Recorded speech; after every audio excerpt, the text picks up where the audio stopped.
Arranco entonces, soy Diana Luque, residente de tercer año, y este Ateneo corresponde a mi rotación por el área de endocrinología, que lo preparé mientras estaba rotando, o estoy rotando todavía, por el Hospital Pediátrico Dr. Avelino Castellán, y lo titulé Pubertad Precoz.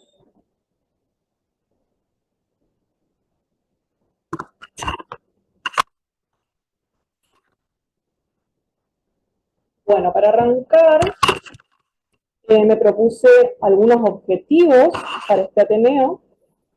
En primer lugar, vamos a repasar al eje gonadal, cuáles son las hormonas que intervienen en este eje, cómo es su regulación y cómo va variando desde la etapa postnatal hasta la etapa prepuberal y puberal. Luego, definir la pubertad precoz y clasificarla. Y luego de esto me propuse como objetivo conocer las determinaciones de laboratorio que son útiles para el diagnóstico de la pubertad precoz y cuáles son las que nosotros realizamos en el laboratorio, cuáles son sus ventajas y desventajas. Después me propuse como objetivo conocer las pruebas de estímulo que se utilizan para la evaluación de esta patología. Y por último, solo a modo de integrar un poco la información, ver 2 casitos clínicos para que, bueno, quede sellado y quede lo más claro posible todo lo que les voy a contar durante la TME. Entonces, como les decía, en primer lugar, como un repaso muy breve, porque es la verdad que bastante complejo el eje gonadal y se va complejizando más aún a medida de que pasa el tiempo. Bueno, comentarles que bueno, las neuronas, los cuerpos celulares de las neuronas del hipotálamo son las encargadas de secretar y sintetizar y secretar lo que es la hormona liberadora de gonadotrofinas, que es la GnRH. Esta, a su vez, actúa a nivel de la adenohipófisis o hipófisis anterior para estimular la secreción de las gonadotrofinas, que son la hormona luteinizante y folículo estimulante, que son la LH y FSH. Y estas hormonas, a su vez, actúan sobre lo que son las gónadas, ovario en las mujeres, testículos en los hombres, para la producción de lo que es los esteroides sexuales. Los esteroides sexuales, a su vez, actúan sobre el hipotálamo, más que nada los esteroides sexuales actúan sobre el hipotálamo, haciendo un feedback negativo para la síntesis y secreción de GnRH y un feedback negativo en la adenohipófisis para inhibir lo que es la secreción de LH. Para la inhibición de la FSH interviene la inhibina, que es otro tipo de hormona. A su vez, estos esteroides sexuales, como todos sabemos, son los responsables de permitir el desarrollo de los caracteres sexuales secundarios, y además de ello son los responsables de lo que es el estirón puberal, ¿sí? Que se da aproximadamente a los 12 años en niñas y entre los 14 y 15 años en niños, lo cual va a determinar la talla final de lo que es la persona adulta, digamos. Ahora quiero que veamos de este lado, en la izquierda, esta parte del gráfico. La GnRH se conoce también como la hormona que produce pulsos y regula a las gonadotrofinas. Estos pulsos durante la infancia son pulsos muy espaciados en el tiempo, lo cual va a determinar que las concentraciones de gonadotrofinas sean muy bajas en los infantes. Y a medida que el eje puberal va madurando y va apareciendo la pubertad, los pulsos de GnRH comienzan a ser cada vez más seguidos, en un principio en la noche, en horario nocturno, y luego hasta comenzar a ser tan cercanos entre sí hasta llegar a secretarse cada 180 minutos aproximadamente. Entonces vemos que estos pulsos más cercanos en el tiempo de la GnRH se traducen a un aumento en los pulsos de las gonadotrofinas también, y con ello también, digamos, a un aumento en lo que es los esteroides sexuales. En el periodo infantil, si nos situamos en el lado izquierdo de este gráfico, vemos que los impulsos inhibidores son mucho más fuertes, son los producidos por algunos opiáceos endógenos y por el sistema GABAérgico, y son mucho más potentes que los impulsos excitatorios, de manera que actúan sobre las neuronas productoras de GNRH y vemos que ocurre lo que mostrábamos anteriormente en el gráfico, esos pulsos de GNRH son muy espaciados en el tiempo. Además de estos impulsos inhibidores y excitatorios, también interviene lo que es la genética y el medio ambiente, que es lo que más se estudió en este último tiempo. Se ha visto que en el desarrollo de la pubertad intervienen muchos aspectos ambientales, como ser, por ejemplo, la nutrición, el ejercicio físico extenso, el estrés crónico, algunos disruptores endocrinos que se encuentran presentes en el ambiente, como por ejemplo fitoestrógenos o estrógenos como es, naturales, que pueden ser ya bien tópicos o sistémicos, que cuando los niños son expuestos frente a estos tipos de disruptores endocrinos, se pueden generar algunos efectos indeseados, como la aparición de algún tipo de carácter sexual secundario, o bien también bueno, el desarrollo de una pubertad precoz o de una pubertad retrasada, digamos. Todo depende de a qué esté expuesto. Y si seguimos en el tiempo, el comienzo de la pubertad se caracteriza justamente por lo que les comentaba, un aumento en los impulsos excitatorios y una disminución en los pulsos inhibidores que hacen que estos pulsos de GNRH sean más continuos en el tiempo. Este gráfico lo puse solamente para comentarles la definición o el término, digamos, de mini pubertad, que esto ocurre debido a que cuando el niño es gestado en el útero materno, hay presentes varios esteroides placentarios que lo que hacen es suprimir el eje gonadal de ese niño en desarrollo. Ahora, cuando el niño nace, estos esteroides placentarios desaparecen, entonces se produce una activación transitoria del eje puberal en los niños, se dice aproximadamente en la primera semana y puede durar hasta un año, o bien en niñas hasta los 2 o 3 años, y lo que ocurre es un aumento en las gonadotrofinas que, bueno, al pasar el tiempo, estas gonadotrofinas van a ir disminuyendo y ese eje va a quedar quiescente. Pero es importante tener en cuenta esta mini pubertad para después ver o evaluar, dependiendo en qué edad se presentan los caracteres sexuales, para evaluar si, o sea, van a ser diferentes los puntos de corte que se utilice, si el niño está en una mini pubertad o si ya pasó la mini pubertad. Entonces, para definir pubertad precoz, podemos decir que es aquella que se inicia antes de los 8 años en niñas y de los 9 años en niños. Son aproximadamente 2 desvíos estándar por debajo de la edad determinada como puberal para una población dada, eso es muy importante. Estos valores son para nuestra población, que establecen que una pubertad normal en las niñas es cercana a los 12 años y en los niños a los 13 años. Y bueno, en cuanto a la incidencia, se ha estimado entre 1 en 5.000 a 1 en 10.000 sujetos, y es muchísimo más frecuente en mujeres, que depende de la bibliografía que se consulta, pueden ir desde una relación 10-1 o 20-1 o 25-1, dependiendo también la población justamente con la cual se realizó el estudio, pero tener en cuenta que la proporción de niñas es mucho más frecuente que no en niños, y es por eso también que yo como que me voy a basar más por ahí en explicar el eje femenino, porque es lo que se presenta con mayor frecuencia. Entonces, cuando el padre o el médico va a sospechar de una pubertad precoz,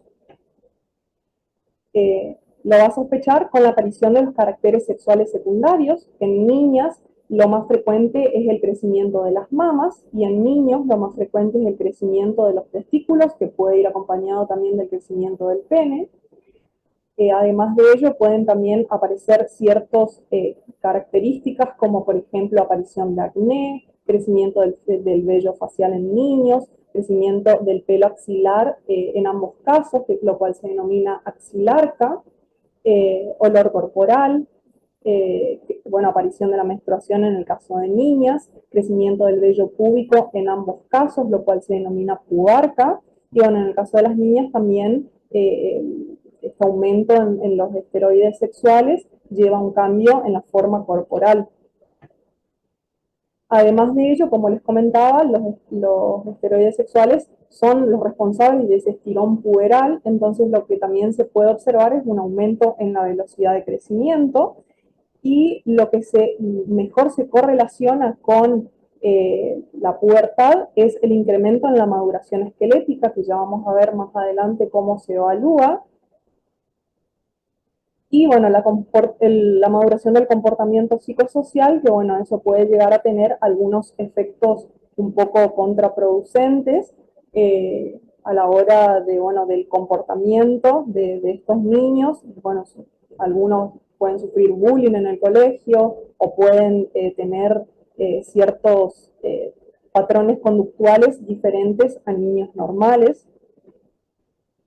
Entonces, lo primero que se evalúa son, bueno, los estadios en el cual se encuentra el niño, que para lo cual se utiliza o se ocupa los estadios de Tanner, que en las niñas es lo que vemos de este lado izquierdo. El estadio 1 de Tanner corresponde a un estadio que es infantil, digamos, y a partir del estadio 2 ya comienza la maduración puberal con, en las niñas, la aparición del botón mamario, que es la primera manifestación clínica del inicio de la pubertad, que puede ir acompañado con el incremento en el vello púbico, y bueno, luego va progresando hasta llegar a un estadio 5, que tenemos el desarrollo completo, digamos, de lo que son los caracteres sexuales en la mujer. Para ello le puse esta tablita que lo que nos muestra es el desarrollo de los caracteres sexuales normales, digamos, en una niña hacia los 11 años. Comienza con la aparición del botón mamario, luego el vello pubiano en estadio 2, digamos, y así va progresando hasta los 15 años aproximadamente, tener los caracteres sexuales de una mujer adulta. En cambio, en el caso de los niños, lo que se suele observar en primer medida es un aumento en el volumen testicular, que, bueno, el estadio 1 corresponde a un estadio propiamente de un infante, mientras que el estadio 2, bueno, tenemos un volumen de 4 mililitros para los testículos, lo cual se evalúa con este, no sé cómo llamarlo, dispositivo, que es el orquidómetro de Prader. Y bueno, también se lo puede medir longitudinalmente, y vemos que bueno, el estadio 2 comienza con el aumento en lo que es el volumen testicular y comienza la aparición del vello púbico en la base del pene. Esto va a ir progresando con un aumento en el tamaño de lo que son, bueno, los testículos, y además un aumento en lo que es el desarrollo del pene, y aumento también en el vello púbico. Y también una pigmentación de los testículos, que bueno, va a ir aumentando hasta llegar a un estadio 5, que es, bueno, un estadio ya, digamos, con los caracteres sexuales de un adulto. Entonces, para los niños también comienza un poquito después, a los aproximadamente 11 años y medio, con genitales de tipo 2, que van a ir progresando para llegar hacia los 15 años aproximadamente, con los caracteres sexuales de lo que son los adultos. Volviendo ahora a la pubertad precoz, vamos a ver su clasificación, y esta se va a clasificar según si es dependiente o no de gonadotrofinas, es decir, que si el eje se encuentra activado o existe alguna otra causa que genere estos caracteres sexuales en estos niños. Entonces se va a clasificar como pubertad precoz central o verdadera, también se la llama, cuando es GnRH dependiente, en donde podemos observar que el eje está completamente activado, el aumento en los pulsos de GnRH se traduce en un aumento en las gonadotrofinas y esto en un aumento de los esteroides sexuales. Será pubertad precoz periférica cuando es GnRH independiente, que también se la denomina como pseudopubertad, y lo que ocurre es un aumento en los esteroides sexuales, que ya vamos a ver después a qué se debe ese aumento, y esos esteroides sexuales ejercen un feedback negativo tanto a nivel hipotalámico como hipofisario, y el eje se encuentra completamente suprimido. Y será una pubertad precoz combinada o mixta cuando comienza siendo una pubertad precoz periférica y luego se transforma en una pubertad precoz de tipo central, que ya vamos a ver cuál es el caso. Entonces, la pubertad precoz de tipo central es la que ocurre en mayor frecuencia, descrita en bibliografía entre un 90 a 95% de los casos. Como les comentaba, es por una activación del eje gonadal con incremento en los picos de GnRH que se traducen en un aumento en las gonadotrofinas y en un aumento en los esteroides sexuales. En niñas, la primera manifestación clínica es la aparición del botón mamario, mientras que en los niños la primera manifestación suele ser el aumento del volumen testicular más de 4 mililitros, que ambos progresan con axilarquia y pubarquia. En las niñas, la etiología más frecuente es de tipo idiopática, hasta en un 90% de los casos, y en un 10% de los casos puede ser por la afectación del sistema nervioso central, ya sea por algún tipo de hidrocefalia o hemartroma o microadenoma, entre otros, que afecten a nivel central, mientras que en los niños es al revés. La etiología más frecuente es la orgánica, digamos, siendo el hemartroma hipotalámico lo más descripto, mientras que las causas idiopáticas son menos frecuentes.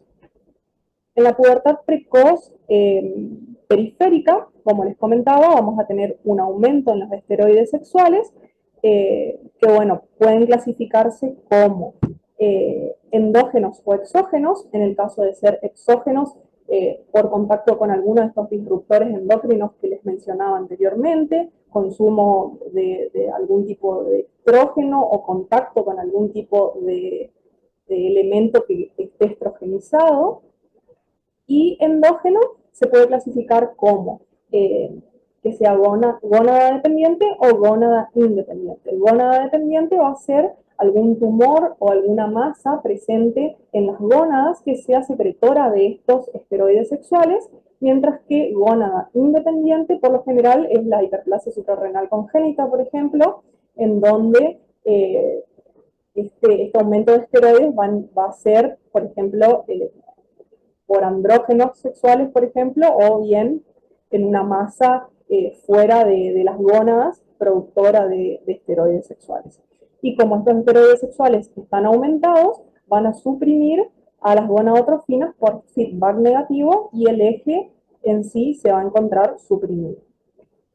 Entonces, bueno, la etiología es lo que les comenté anteriormente, puede ser por causas suprarrenales, por tumores virilizantes o feminizantes, hiperplasia adrenal congénita, causas testiculares con tumores en células de Leydig o testotoxicosis, causas ováricas, hiperfunción ovárica o algún tumor en los ovarios, u otros como por ejemplo el síndrome de McCune-Albrigh o tumores secretantes de gonadotrofina coriónica humana.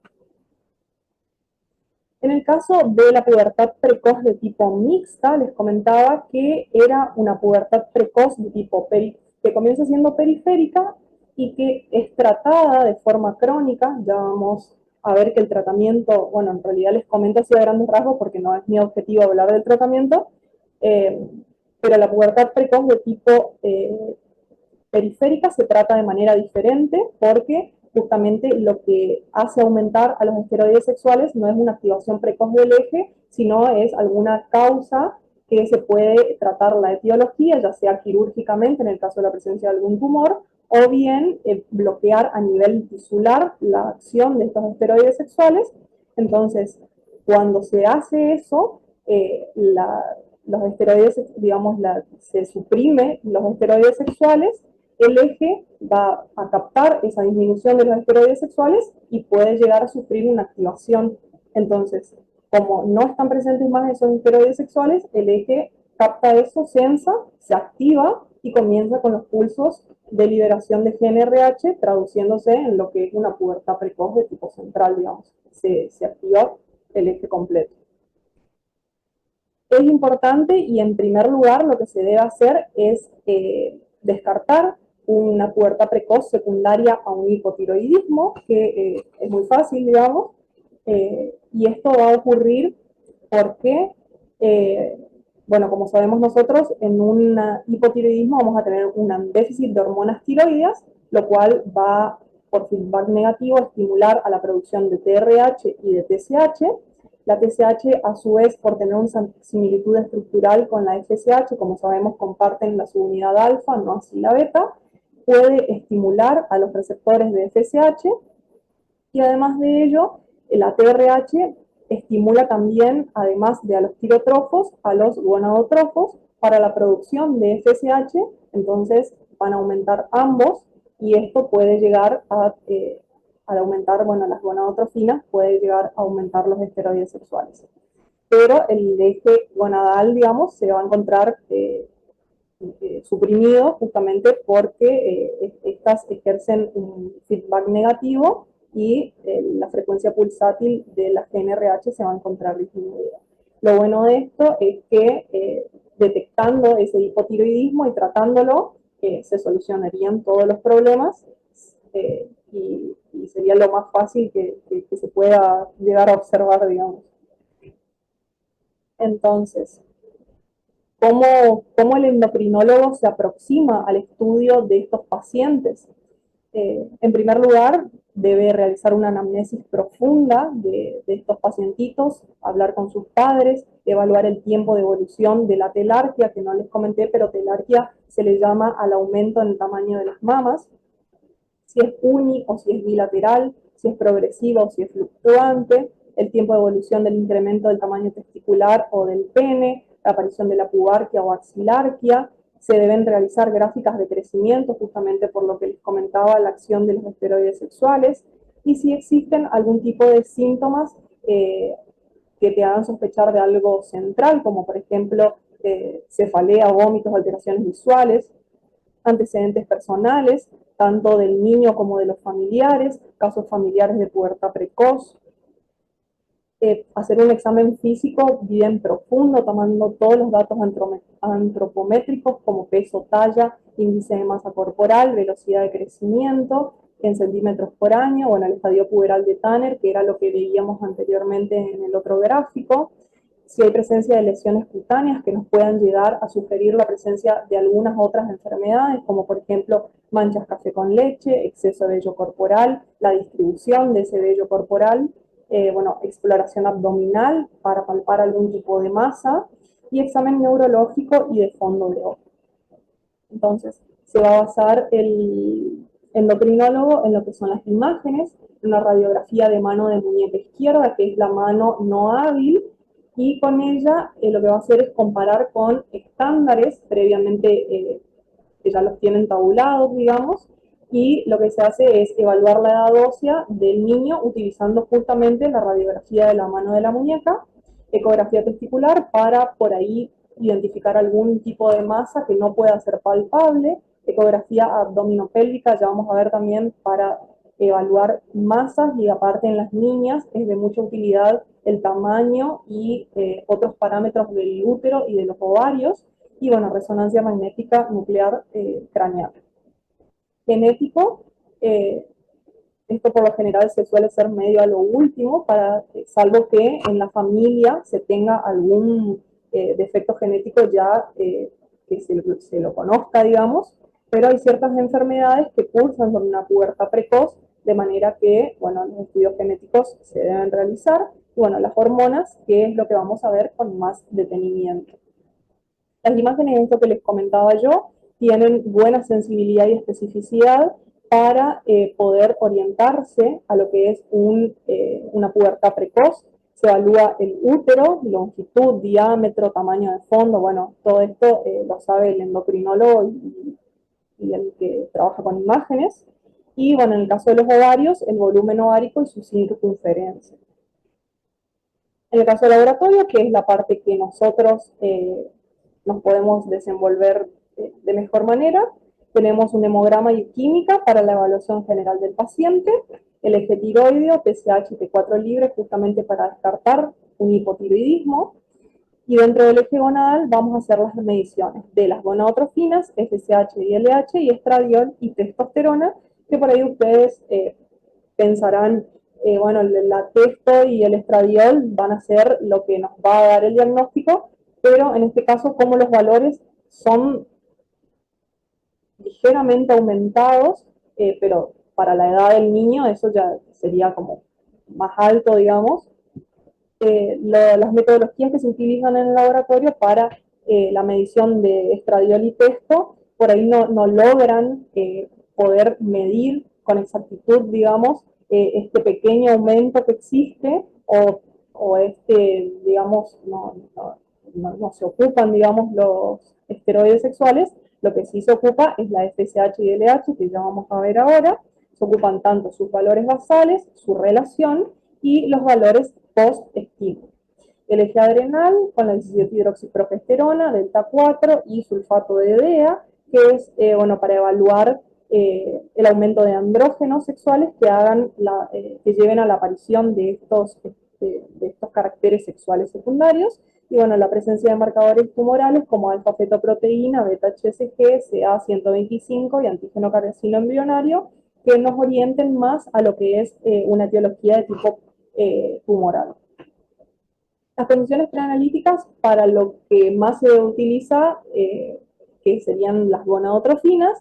Bueno, las gonadotrofinas son moléculas glicoproteicas, heterodiméricas, como les mencionaba, su especificidad se la dan su subunidad beta, son heterogéneas en circulación, tienen una secreción pulsátil, como lo que veíamos anteriormente, y en pediatría se sugieren métodos ultrasensibles, que ya vamos a ver ahora cómo fueron progresando en el tiempo, la sensibilidad y el límite de detección, cómo fue mejorándose en el tiempo, y lo cual hizo que sea posible utilizar a las gonadotrofinas para el diagnóstico de estas enfermedades.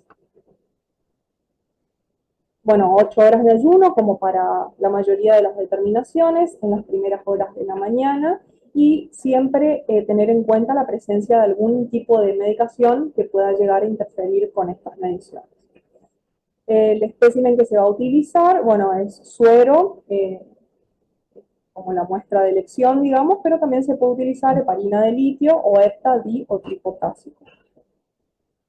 Entonces, si nos situamos acá en la parte izquierda del gráfico, está esto que les comentaba yo, cómo los ensayos inmunométricos fueron mejorando en el tiempo, siendo su sensibilidad funcional los test de primera generación de 1 hasta test muy buenos, que son los que utilizamos hoy en día de tercera generación, que en el hospital se utiliza electroquimioluminiscencia. ¿Cuál es esta sensibilidad extraordinaria que nos va a permitir detectar cambios mínimos y poder justamente utilizar pruebas de estímulo y utilizarlas para llegar al diagnóstico de estas patologías? De este lado, en este gráfico, solamente puse este trabajito para que veamos que la LH es digamos, de las gonadotrofinas y de su ratio, la que presenta mejor performance con un área bajo la curva superior a lo que es bueno, la FSH y claramente el ratio, y tiene una sensibilidad no muy buena, pero una especificidad bastante buena. Este es otro trabajito que lo que hicieron ellos también fue prácticamente lo mismo. Acá ya en el gráfico podemos verlo con mayor claridad. La línea celeste sería lo que es los valores de LH. Y lo que ellos determinaron fue que un valor basal de LH mayor a 0,3 unidades internacionales por litro, medido por ECLIA, porque eso también siempre tenemos que tener en cuenta la metodología a la cual nosotros nos estamos refiriendo, porque hay múltiples trabajos que utilizan diferentes metodologías y establecen diferentes puntos de corte, pero entonces siempre tenemos que tener en cuenta qué metodología está utilizando para poder usar o no un determinado punto de corte. Bueno, este valor mayor a 0,3 unidades internacionales por litro es adecuado para confirmar una pubertad precoz de tipo central. Sin embargo, valores más bajos no descartan el diagnóstico, justamente por esta pobre sensibilidad que posee, y en estos casos de valores de LH menores a 0,3 se sugiere realizar la prueba de estímulos, que es lo que vamos a ver a continuación. La prueba de estímulo se puede realizar con diferentes análogos de la GnRH o la LHRH. Lo que se utiliza en el hospital es la triptorelina, acetato de triptorelina, que es por eso que yo la recuadré acá, y lo que se hace es medir el pico de LH. Como conocemos el eje, le administro GnRH, que espero que si el eje responde o está activo, produzca ese pico de LH o de FSH. Ya vamos a ver por qué se elige LH y no FSH. Y bueno, dependientemente del análogo que yo utilice, van a ser la medición de los picos. Por ejemplo, si utilizo este análogo, se debe medir a los 30, a los 45, a los 60 y a los 90 minutos. En este caso, como se utiliza este en el hospital, lo que se hace es una única medición a las 3 horas. Y bueno, este autor determinó que para electroquimioluminiscencia el pico de LH debe ser mayor de 8 miliunidades internacionales por mililitro. Y bueno, esta es la sensibilidad, ahí no se ve muy bien, pero esta es la sensibilidad y la especificidad. Fíjense que la sensibilidad, de nuevo, no es muy buena, pero tiene muy buena especificidad y valor predictivo positivo. Entonces, la triptorelina, que es el análogo que se utiliza en el hospital, es un decapéptido sintético de liberación prolongada, análogo de la GnRH. Lo que hace es justamente lo que les comentaba, estimula la secreción de LH y FSH hipofisarias, lo cual incrementa la testosterona en hombres y el estradiol en mujeres. Ahora, la triptorelina también, como el acetato de luproleína, se utilizan para el tratamiento de lo que es la pubertad precoz central. ¿Y por qué se la utiliza? Dirán ustedes, si lo que hace es estimular al eje. Darla de manera crónica genera una inhibición en la secreción hipofisaria de LH y FSH y en una reducción de la esteroidogénesis hasta llegar a valores prepuberales. Y esto ocurre porque el eje como que se satura, se desensibiliza a la GnRH y llega a, bueno, desensibilizarse y disminuir los valores tanto de LH y FSH y de esteroides sexuales. Con esto, los objetivos que tienen los médicos es justamente detener e incluso revertir algunos signos puberales y aumentar la predicción de la estatura final en los pacientes con pubertad precoz de tipo central. Pero bueno, en niñas las guías establecen dar esta medicación aproximadamente hasta los 11 años y luego cortarlas como para que se reactive su eje sexual, mientras que en niños hasta los 12 años y luego cortarlas para que se reactive su eje. Y bueno, este es otro grafiquito que, bueno, lo mismo, acá está, este autor es el que veíamos anteriormente en esta filmina, que establecía este punto de corte. Y bueno, en este lo que le hice fue resaltar a este autor que también para ECLIA, para la misma metodología, fíjense que establece otro punto de corte que es de 5. La bibliografía, mucha revisión que hice, establece un punto de corte del pico de LH entre 5 y 8 aproximadamente, son estos los valores que sugieren para niños mayores de 2 años. Porque para niños menores de 2 años sabemos que puede estar lo que se llama mini pubertad y vamos a necesitar un valor pico de LH más alto, el cual se estableció como 10 para niños menores de 10 de 2 años. Entonces, ahora ustedes me van a decir, ¿por qué se usa LH y no se usa FSH? Se usa LH porque el pico que produce, bueno, acá no se ve bien porque tapa esto justo, pero el pico que produce en un niño con pubertad precoz de tipo central es mucho mayor si utilizamos la LH en comparación de una telarca precoz, que ya vamos a ver qué es ahora a continuación, que ocurre en niñas, que si utilizamos la FSH. Fíjense que la FSH no nos ofrece mucha ventaja ni podemos discriminarla muy bien, digamos. Bueno, este es un cuadrito, solamente lo puse como para tratar de integrar todos los que le conté en este corto tiempo. Que bueno, lo primero que suelen hacer los endocrinólogos es evaluar la edad ósea. Si la edad ósea está retrasada, eso ya nos va a sugerir un hipotiroidismo porque, como bien todos nosotros sabemos, las hormonas tiroideas son fundamentales para el crecimiento. Y bueno, obviamente se mide el eje tiroideo y se va a observar la alteración.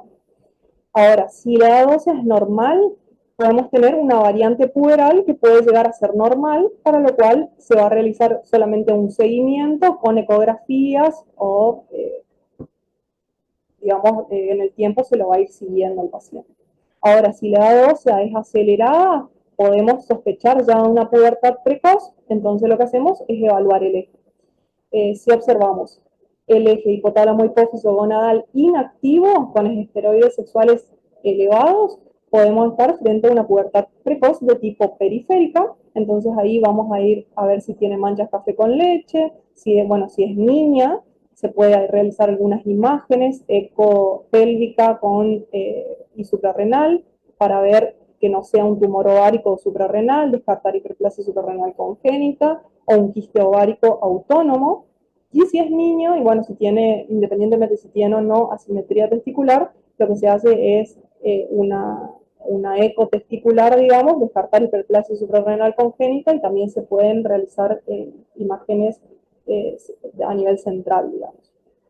Ahora, si tenemos, esto sería en el caso de una pubertad precoz de tipo periférica. Ahora, si tenemos el eje activo con las gonadotrofinas aumentadas y los esteroides sexuales aumentados, pues vamos a observar si es un niño, inmediatamente lo que se hace es evaluar el eje central, porque como sabemos, la mayor etiología de los niños orgánica es a nivel central, mientras que en las niñas se va a evaluar si se realiza o no esta evaluación, porque la etiología mayormente en el sexo femenino es de tipo idiopático. Bueno, ahí ya queda un minuto, así que nos unimos con el mismo link para seguir. Entonces, seguimos. Como les mencionaba, la telarca precoz es el principal, bueno, que era telarca, era el crecimiento mamario en las niñas. La telarca precoz es como y también lo que más se suele sospechar en el caso de niñas, y el diagnóstico diferencial inmediatamente luego de descartar un hipotiroidismo debe ser con la telarca precoz. Y a diferencia de lo que es la pubertad precoz, la telarca precoz es solamente un crecimiento mamario aislado y autolimitado, que en general ocurre en los primeros 2 años de las niñas, es benigno y no requiere tratamiento, que esa es la importancia de establecer el diagnóstico diferencial con esta entidad. Y bueno, en el caso de las telarcas precoz no clásicas o atípicas, pueden progresar hasta en un 14 o un 23% a pubertad precoz o temprana, pero vamos a ver que tienen características diferentes. Una edad cronológica mayor de presentación, con crecimiento en la talla acelerado, que esto también ya nos tiene que llamar la atención, mientras que en la telarca precoz el crecimiento es normal, la edad ósea es acorde para la telarca precoz clásica, mientras que suele ser adelantada en la no clásica. Metrorragia no está presente en las clásicas y ocasionalmente puede estar presente en las atípicas. Y bueno, la evolución es cíclica en la telarca precoz clásica y no cíclica en la típica. Y ustedes me van a decir, ¿por qué ocurre, digamos, el crecimiento mamario en una niña? Pueden deberse a causas exógenas o endógenas. Causas exógenas, bien sea por contacto justamente con estos disruptores que yo les comentaba anteriormente, sustancias cosméticas, con productos hormonales, después hay un casito interesante para contarles, ingesta accidental de anticonceptivos, sustancias con actividad estrogénica presentes en alimentos, utensilios, contaminantes ambientales. Eso es lo que refería la bibliografía, que el aumento en lo que es la industrialización hizo que todos estos contaminantes estén mucho más cerca que antes en las niñas y puedan llegar a producir estos efectos indeseados. O bien puede ser por causas endógenas, por estímulo hormonal materno, una activación parcial o transitoria del eje, aumento en la producción de estrógenos a partir de pequeños folículos, o un aumento en la sensibilidad del tejido mamario a los estrógenos, incremento en la producción de estrógenos a partir de precursores adrenales, que hay que tener en cuenta que en la telarca precoz, por lo general, eso no es progresivo y puede ser fluctuante en el tiempo, o sea, puede estar presente y como disminuir o estar presente y quedarse ahí estancado, pero no progresar. Ya cuando progresa, nos está sugiriendo otra cosa. Entonces, solamente este cuadrito para que veamos. El Tanner mamario, bueno, el de tipo 2, no nos va a diferenciar una pubertad precoz de la telarca precoz. Estrogenización del epitelio vaginal, vamos a ver que en la pubertad precoz sí vamos a tener como el aumento en la pigmentación de la zona, podemos decir. La pubarca, por lo general, puede estar presente en la pubertad precoz, pero no en la telarca. Máculas hipocrómicas pueden estar presentes en la pubertad precoz, aumento en la velocidad de crecimiento, era lo que veíamos anteriormente, al igual que en la edad ósea. Estos eran los parámetros de imágenes que les comentaba anteriormente, que vemos que en la pubertad precoz suelen tener valores mucho más aumentados que en niñas normales.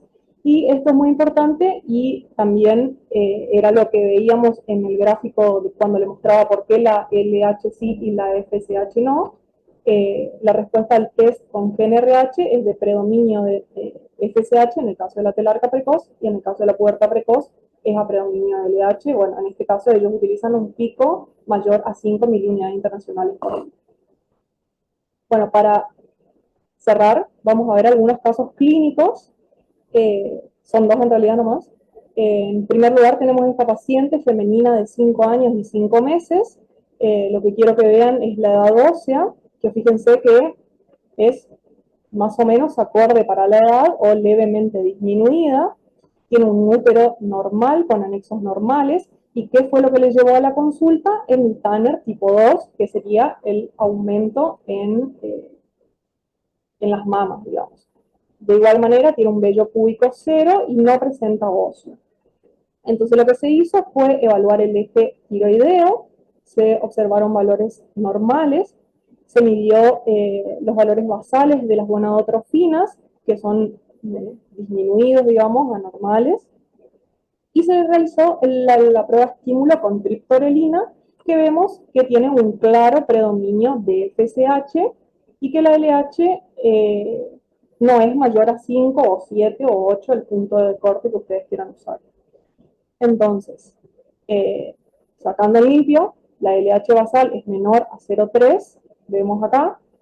El pico de LH a las 3 horas es menor de 5, la edad ósea está acorde a la edad cronológica. Entonces, la endocrinóloga lo asumió como una telarca precoz, que según lo que vimos anteriormente, cuadra. Y bueno, lo que se hizo fue solicitar una resonancia magnética nuclear de región celar y supracelar y una edad ósea 2 años después, como para seguir evaluándola en el tiempo.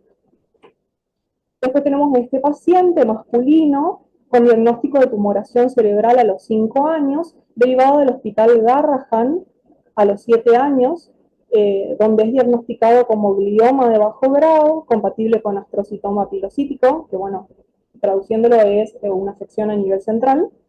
recibe quimioterapia en este nosocomio, y en este mismo nosocomio se lo diagnostica como pubertad precoz de tipo central. Los valores del diagnóstico no lo tenemos. Y bueno, ya en este nosocomio se inicia el tratamiento con leuprolide, que es un análogo de la LH-RH, que es lo que le comentaba anteriormente. Después vuelve a resistencia y es seguido por la endocrinóloga del hospital.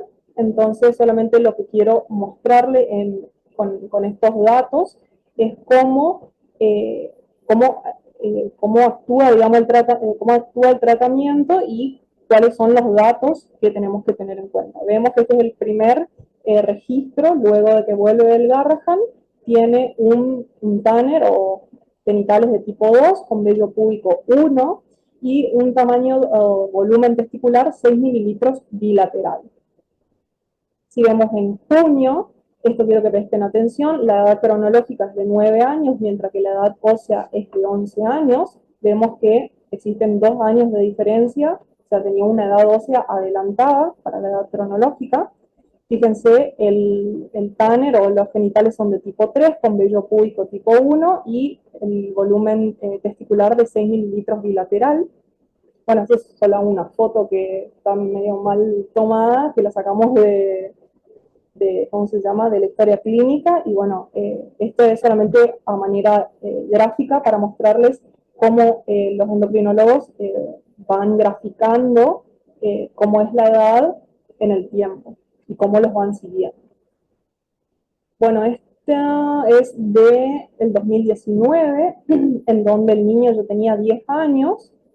Fíjense que los caracteres sexuales no progresan, él está bajo tratamiento, y solamente acá mostrarles que los valores son normales, y bueno, también se evalúan otros ejes para evaluar también si no se vieron afectados otros ejes a nivel central. La prola está como levemente aumentada. Este es de marzo del 2019 y esto es febrero, y esto es de febrero del 2020. Otra vez, siempre el eje tiroideo. Vemos que se evalúan también otros ejes, nada para resaltar, solo la prola un poquitito aumentada.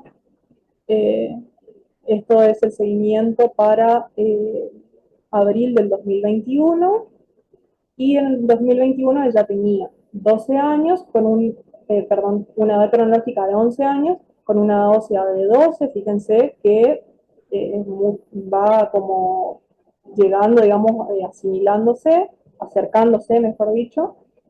Los caracteres sexuales no progresan, por más de que uno de los testículos tenga 8 mililitros y el otro tenga 6, están ahí, digamos. En septiembre del 2021, lo mismo.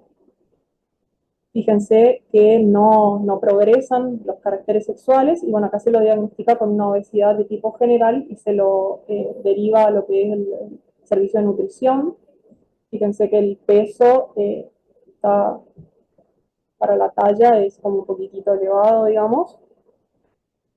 En el diciembre del 2021, bueno, se le pide una insulina para evaluar insulinoresistencia.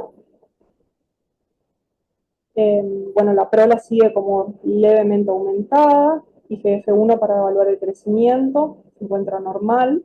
Y bueno, en diciembre del 2021, el niño ya tiene 12 años, entonces, como les comentaba anteriormente, se decide la suspensión del tratamiento y que la pubertad progrese sola. Y lo que quería mostrarle era, bueno, esto es de marzo del 2022, pero esto era lo que quería que veamos, septiembre del 2022. Fíjense, con una edad cronológica de 13 años, vemos que tenemos genitales de tipo 3, con vello púbico 3 y un volumen testicular de 10 mililitros, o sea, se cortó el tratamiento y se reanudó el eje. Fíjense, en este caso la testo era menor al test, y acá vemos que ya se empezó la producción de esteroides sexuales. Fíjense, las gonadotrofinas eran muy bajas y acá ya tenemos valores un poco más aumentados, de manera que podemos como certificar de que el eje reanudó su actividad, y bueno, eso se traduce también a la aparición de los caracteres sexuales que lo podemos ver con con bueno, los parámetros de Tanner. Bueno, las conclusiones a las cuales llegué con este Ateneo es que el diagnóstico del abordaje de la pubertad precoz es muy difícil. A mí se me hizo muy complicado realmente poder tratar de eh, ponerlo todo en, no sé, 40 minutos. Y bueno, requiere un estrecho trabajo interdisciplinario.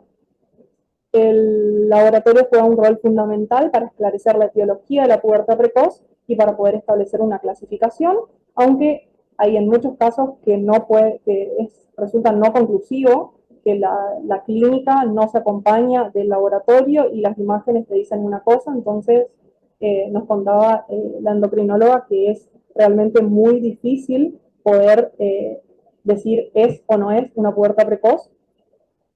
La determinación de LH basal en niños mayores de 2 años puede ser de utilidad para el diagnóstico de pubertad precoz central cuando el valor es mayor a 0,3, y de lo contrario se sugiere realizar una prueba estímulo, como lo hablábamos, donde el valor pico va a depender de la guía que usemos, y eso nos va a orientar a la activación del eje gonadal y por consecuencia a una pubertad precoz de tipo central.